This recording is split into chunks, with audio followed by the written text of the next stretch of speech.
नमस्कार साथियों, जय हिंद, जय भारत। कैसे हो आप सभी? आशा है कि आपकी पढ़ाई जोर शोर से चल रही होगी, स्वास्थ्य ठीक होगा। आज बात करेंगे 2021-22 में हुई प्लाटून कमांडर एसआई उर्फ सब इंस्पेक्टर उर्फ थानादार, ठीक है, भर्ती गई 2021-22 की भर्ती। कल शाम को कुछ विद्यार्थियों ने मेरे पास व्हाट्सएप पे वीडियो भेजे, जो एसआई के जो इंटरव्यू अभी आयोजित होने वाले हैं उसकी जो तैयारी कर रहे हैं विद्यार्थी, उनके जब वो इंटरव्यू देखा तो इतना बुरा लगा कि उस दिन, यानी कल शाम को मैंने पढ़ाई नहीं की या मैंने किसी प्रकार किताब के हाथ ही नहीं लगाया। कारण ये था कि जब एक का इंटरव्यू देखे तो उनको ये नहीं पता कि रूस का राष्ट्रपति कौन है, ये तो बड़ी बात है। उन्हें ये तक नहीं पता कि भारत का राष्ट्रपति कौन है। उन्हें ये नहीं पता कि भगवान महावीर कौन थे। जिस यूनिवर्सिटी का नाम भगवान महावीर के नाम पे है, उसके विद्यार्थी जो वहां से ग्रेजुएशन करते हैं, उन्हें यह तक नहीं पता कि भगवान महावीर क्या थे, इस समाज में, इस देश की संस्कृति में उनका क्या योगदान था। उन्हें यह नहीं पता कि भारत का वर्तमान राष्ट्रपति कौन है। उन्हें यह नहीं पता कि 11वीं अनुसूची में उल्लेख किसका है। उन्हें यह नहीं पता कि संविधान किसने बनाया, प्रारूप समिति में कितने सदस्य थे। उन्हें यह नहीं पता कि सब इंस्पेक्टर के दायित्व क्या होते हैं, कर्तव्य क्या होते हैं। लेकिन फिर भी ऐसे लोग इंटरव्यू तक पहुंच गए और कहीं ना कहीं कल ये थानेदार बन जाएंगे। और थानेदार बनने के बाद आप देखना कि कई कोचिंगों में, टीवी चैनलों में ये इंटरव्यू देते हुए नजर आएंगे। मैं पहले ही बता देता हूं कि ये क्या वहां पे बताएंगे। ये बताएंगे कि कम से कम 14 या 15 घंटे सर मेहनत करता था। गरीब गांव ढाणी से उठा हुआ बालक हूं और माँ बाप के सपनों के लिए रात और दिन मैंने मेहनत की है और फिर मैं सब इंस्पेक्टर लगा। आज मेरी मेहनत के बदौलत मेरे ये डबल स्टार लगे हैं। लेकिन हकीकत क्या है वो हम जानते हैं। सब इंस्पेक्टर का पेपर मैंने भी दिया था, पेपर भी पास हुआ, अच्छा पेपर हुआ। और मैं मेरी बता देता हूँ कि कम से कम 4-4.5 महीने मैंने सब इंस्पेक्टर की भर्ती की तैयारी की थी।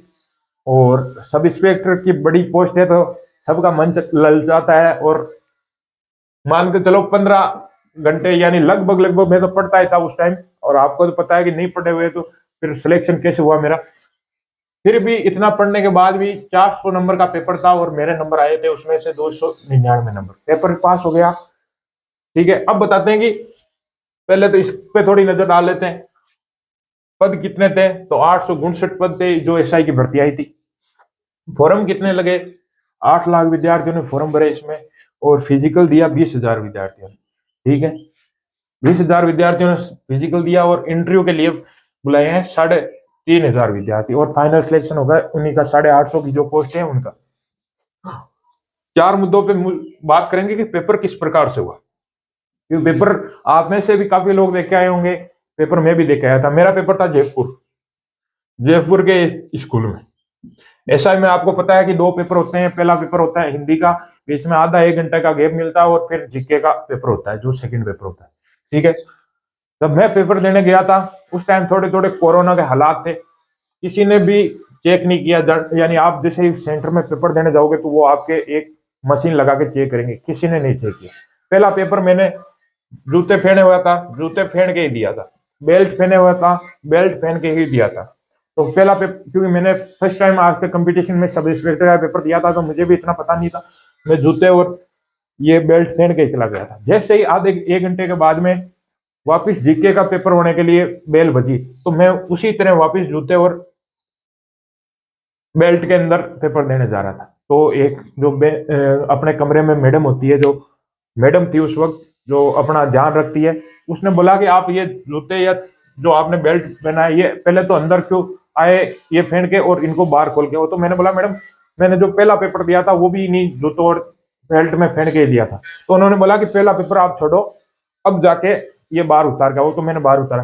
दूसरी बात, उस रूम में 48 विद्यार्थियों की सीट थी और उस टाइम हम उपस्थित हुए थे केवल 25 विद्यार्थी। तो आप देखो कि एग्जाम में एक रूल होता है कि यदि कोई विद्यार्थी नहीं आता है तो जब तक पेपर होता है तब तक उसकी बेंच पे, उसकी सीट पे ही वो पेपर रखा रहता है। लेकिन ऐसा ही में ऐसा नहीं था।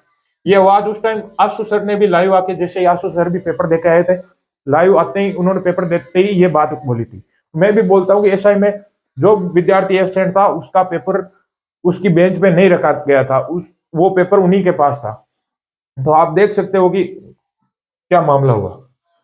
तो पेपर किस प्रकार से हुआ ये मैंने बता दिया आपको। पेपर के बाद की प्रक्रिया क्या रही कि जैसे ही पेपर हुआ, जैसे ही सबको पता था कि पेपर आउट हुआ है, 2-3 दिन तक भारी विरोध किया गया। खबरें भी आई कि बाड़मेर जालोर की साइड पेपर आउट हुए। विद्यार्थियों ने ज्यादा हंगामा करने की कोशिश की तो सरकार ने राजस्थान पुलिस की 4,500 विद्यार्थी पदों पे विज्ञप्ति जारी कर दी। सब विद्यार्थी वहां से धरने स्थल से विरोध प्रदर्शन से ध्यान हटा के अपनी अपनी लाइब्रेरियों में कोचिंग में जाना शुरू कर दिया कि अब तो पुलिस की तैयारी करेंगे। ऐसा है, आप देख लो, राजस्थान पुलिस का पेपर आउट हुआ, लोगों ने विरोध किया और इन्होंने रीट की विज्ञप्ति जारी कर दी लोग टीचर बनने के लिए अपनी लाइब्रेरियों में। तो किस प्रकार से विद्यार्थियों का ध्यान डाइवर्ट किया जाता है ये आप देखो। अब मेन बात है कि अब वो वहां तक इंटरव्यू तक पहुंच गए तो थानेदार कौन बनेगा, जिस पद की वैकेंसी है ये। अब थानेदार वो बनेगा जिसे भारत का राष्ट्रपति तक नहीं मालूम है, जिसे ये नहीं मालूम कि भगवान महावीर का क्या योगदान रहा, वो महापुरुष कौन थे, उन्होंने क्या शिक्षाएं दी थी। थानेदार वो बनेगा जिसे ये तक नहीं पता कि संविधान किसने बनाया या थानेदार के कर्तव्य क्या है। वो जब इंटरव्यू देखते हैं तो एक हंसी नहीं आती वो उसमें, उनके जब इंटरव्यू देखते हैं तो शर्म आती है। एक आम विद्यार्थी को डर लगने लग जाता है कि क्या हम 2 साल वेस्ट करके 2 साल अपनी आंखें फोड़ के क्या हम थानेदार बन पाएंगे, जबकि इनको राष्ट्रपति का नाम तक नहीं मालूम और ये इंटरव्यू तक पहुंच गए। ये किस प्रकार से हुआ सब जानते हैं, लेकिन अंधेर नगरी और चौपट राजा, कोई आवाज उठाने वाला नहीं है। इसी प्रकार से आप लाइब्रेरियों में बैठे रहो, पढ़े रहो, आप एक भर्ती की आवाज उठाओगे कि पेपर आउट हुआ, सरकार दूसरी भर्ती निकाल देगी, आप उसकी तैयारी में लगे रहो। लेकिन ये गलती उनकी नहीं है जो पेपर देते हैं, या उन विद्यार्थियों की नहीं है जो पेपर लेते हैं, ये गलती है हमारी भी। ना तो हम संगठित है। जब आर्मी में ये लागू किया गया था कि 4 साल की भर्ती होगी, तब हम हंस रहे थे, पुलिस वाले सब इंस्पेक्टर वाले हंस रहे थे और वो वहां पे हमारे भाई लाठियां खा रहे थे दिल्ली में। जब रीट का पेपर पिछली बार आउट हुआ, रीट रद्द हुई, तब पुलिस वाले और एसआई वाले हंस रहे थे, और जब पुलिस कांस्टेबल का पेपर आउट हुआ तब रीट वाले हंस रहे थे। हमें बांटा गया है। जब तक हमें एकता नहीं होगी और जब तक हमें संगठित नहीं रहेंगे, आपके नाम पे जिन लोगों का आप मैंने देखा, अब हमारे तो यूट्यूब पे इतना बड़ा परिवार नहीं है, यदि मेरे 1 करोड़ 1.5 करोड़ जैसा आपके टीचर 1 करोड़ सब्सक्राइबर होते हैं, आपको धन्यवाद कहना आ जाता है। आप लिखते हो कि इस सर की लाडली, ज्यादातर लड़कियां, उन सर का रसगुल्ला, उन पे नजर रखो कि क्या वो आपकी आवाज उठा रहे हैं। कल धरना प्रदर्शन था जो 2nd ग्रेड टीचर भर्ती का रद्द करने के लिए, क्योंकि आपको पता है 4 दिन बस घूमी थी लेकिन पेपर एक ही रद्द हुआ है। तो वहां पे मुश्किल से सभी कोचिंग वालों को इनवाइट किया गया था, सभी विद्यार्थियों को इनवाइट किया गया था, लेकिन वहां पे केवल 300 350 विद्यार्थियों की भीड़ हुई थी।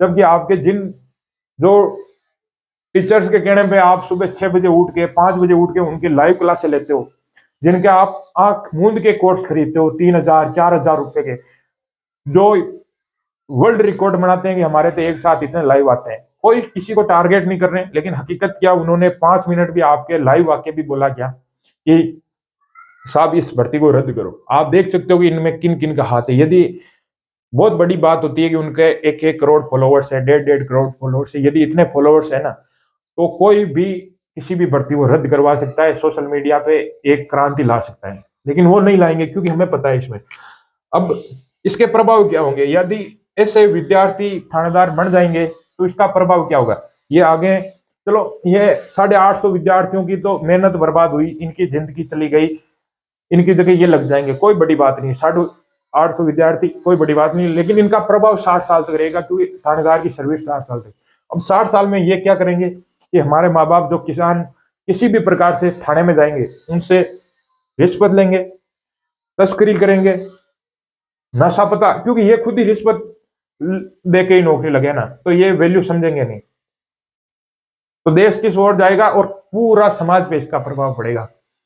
और फिर हम जैसे जो पूरे पुलिस डिपार्टमेंट को ये बदनाम करेंगे। आज इन जैसे पागलों के कारण जो पेपर लेकर नौकरी लगेंगे, थानेदार बढ़ेंगे ना, इनके कारण पुलिस डिपार्टमेंट पूरा बदनाम है। हमारे रिश्तेदार भी पुलिस में, हम भी है, हमने तो कभी ऐसा नहीं देखा कि कोई रिश्वत लेता है। लेकिन आपको पता है कि जो कीड़ा है वो तो कीड़ा ग्रस्त ही करेगा फिर लग के भी। तो पूरी तरह राज्य किस ओर जा रहा है, मैं आपसे ये नहीं कहता कि आप पढ़ो मत, लेकिन थोड़ा ध्यान दो। आप कम से कम अपने गुरुजी जिनके आप फैन हो, जिनके आप लिखते हो कि इन सर का लाडला हूँ, इन सर का रसगुल्ला हूँ, या जिनके कहने पे आप कोर्स खरीद लेते हो, जिनके लाइव आके जिनके सब्सक्राइबर बढ़वा के आप खुश होते हो, उनको फोन करके सर इतना तो कहो कि आपके जयपुर में ही कोचिंग है, 1-2 किलोमीटर की दूरी है, कम से कम जाके अपनी आवाज तो उठाओ। ये बात है। और जब इन लोगों को देखते हैं तो अंदर से जी घबराता है। हम तो चलो कैसे ना कैसे करके गवर्नमेंट जॉब लग गए, हमारा तो लक था, मेहनत थी, इस हिसाब से पेपर आउट देके तो वो मेहनत तो सबकी है, लेकिन हमारे लक थे कि हमारा अच्छा हो गया उस टाइम पर हम लग गए।